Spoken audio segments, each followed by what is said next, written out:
کل جماعتی حریت کانفرنس نے 5 اگست کو یوم استحصال کشمیر کے موقع پر کشمیریوں سے بھرپور اظہار یکجہتی کرنے پر پاکستان کی حکومت اور عوام کا تہہ دل سے شکریہ ادا کیا۔ حریت کانفرنس کے ترجمان ایڈوکیٹ عبدالرشید منہاس نے سری نگر میں جاری ایک بیان میں کہا ہے کہ پاکستان کی حمایت سے کشمیری عوام کے حوصلے بہت بلند ہوئے ہیں۔ انہوں نے کہا ہے کہ یوم استحصال کشمیر بنا کر پاکستان نے عالمی برادری بالخصوص بھارت کو پیغام دیا ہے کہ پوری پاکستانی قوم کشمیریوں کی تحریک آزادی میں ان کے شانہ بشانہ ہے۔ حریت ترجمان نے کہا ہے کہ بی جے پی اور RSS کی ہندوتو بھارتی حکومت کا مقصد مقبوضہ جموں کشمیر میں قبل از اسلام ہندو تہذیب کو مسلط کر کے اس کے مسلم تشخص کو مٹانا ہے۔ غیر قانونی طور پر محبوس حریت رہنما مولوی بشیر احمد عرفانی نے اقوام متحدہ، یورپی یونین، اسلامی ممالک اور انسانی حقوق کی بین الاقوامی تنظیموں سے اپیل کی ہے کہ وہ بھارتی مظالم رکوانے اور کشمیری عوام کو ان کا حق کے خود ارادت دلانے میں مداخلت کریں۔ دراصل بھارتی فوجیوں نے ضلع اسلام آباد کے علاقے حسن پورہ تلخن میں محاصرے اور تلاشی کی کارروائی کے دوران 3 نوجوانوں کو گرفتار کر لیا۔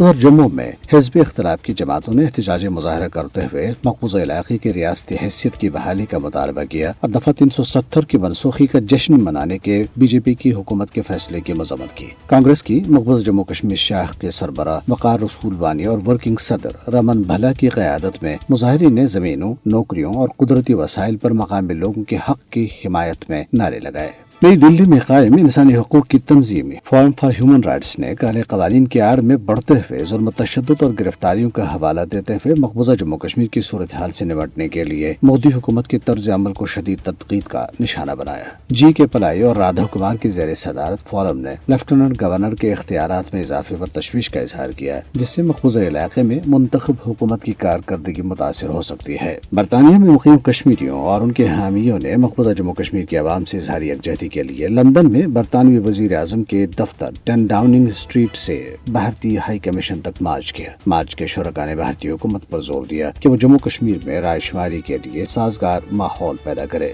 مظاہرین نے مقبوضہ جموں کشمیر میں جاری فوجی مظالم، جعلی مقابلوں اور آبادکاری کے منصوبوں سمیت بھارتی اقدامات کی مذمت کی۔ بھارت میں کانگریس کے صدر ملکارجن کھڑگے نے کہا ہے کہ لداخ سمیت مقبوضہ جموں کشمیر کے بارے میں بی جے پی کی پالیسی کشمیریت کا احترام کرنے اور جمہوریت کو برقرار رکھنے میں ناکام رہی ہے۔